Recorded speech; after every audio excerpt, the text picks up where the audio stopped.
Welcome back. Joining us now with our very own Abby Peel is Larry Ballin at Musterfield Farm.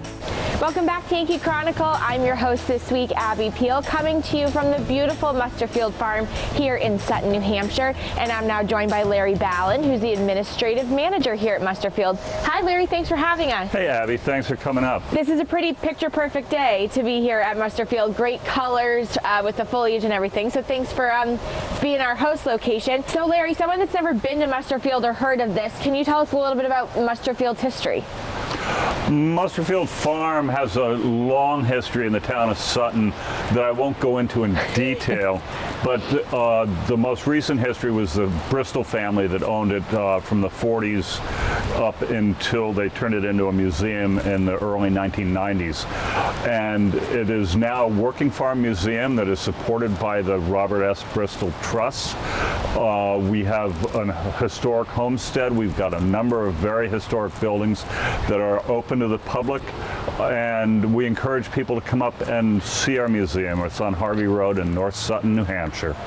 You know, this has been a strange year, with the pandemic and everything. So what's that meant for Musterfield? The pandemic has affected us in a few ways. We weren't able to hold any events this year, so Ice Day was canceled because of the rain in January. Then after the pandemic started, we were unable to have our June Jam, unable to have Farm Days, unable to have Harvest Day, which would have been last weekend. So that's resulted probably in a loss of about $20,000 of revenue for us. It's been difficult to manage the farm stand as we normally have, so we ended up moving it to more of an outdoor market, which worked well, and people were very cooperative in the social distancing and being patient to go and pick up their produce and vegetables. We did have a little bit of labor issues in that we have college students, high school students who work for us. They had to quarantine prior to going out of state to go to school, so we had to juggle our employees quite a bit. But we had a successful summer. Everything got harvested.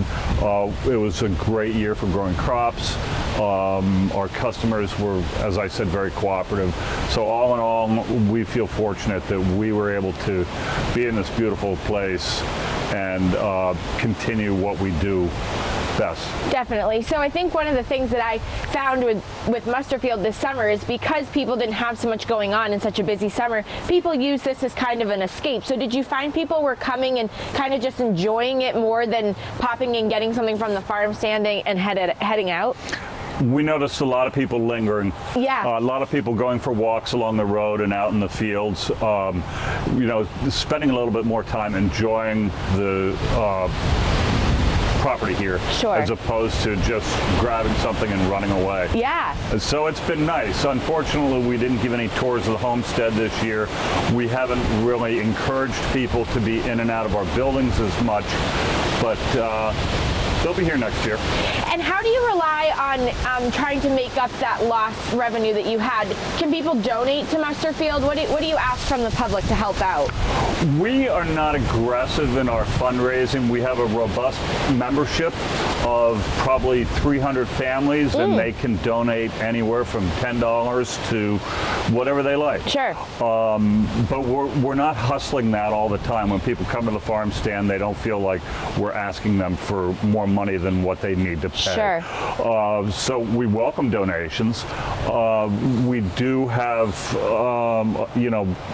with the lack of fundraising this year, we'll rely more on the trust that was set up by Robert Bristol, who founded this museum 30 plus years ago. Okay. But all in all, because we're pretty frugal up here, and we have a farm manager, Steve Paquin, who really knows how to manage with a tight budget, we'll be okay. If people want to donate, we'd love to have their money. Sure. And if they're interested in membership, they can go to our website. Just Google musterfield.com. Great. And what about looking into 2021? You know, there's so many uncertainties. We're not sure what 2021 is going to look like, but is Musterfield working on the planning for what next year could look like?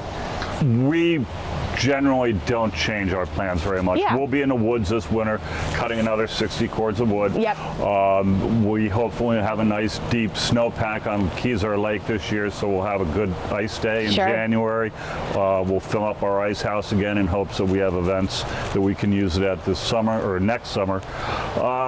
and we'll just plan on having another year like we did this year. Yeah. And if we can have our events, that's great. If not, then we'll have to go with the tide that, you know, the environment presents to us. Sure. Larry, we really appreciate you hosting us and talking to us about Musterfield, and we encourage everyone to come take a look up here, especially during this time of year. It's pretty spectacular. It's a pretty spot. Thanks for having us. Thanks for having us. Thank you, Larry. Musterfield Farm is always great at any time of the year. When we come back, Andrew Bullock of the Mount Kearsarge Indian Museum tells us some latest happenings.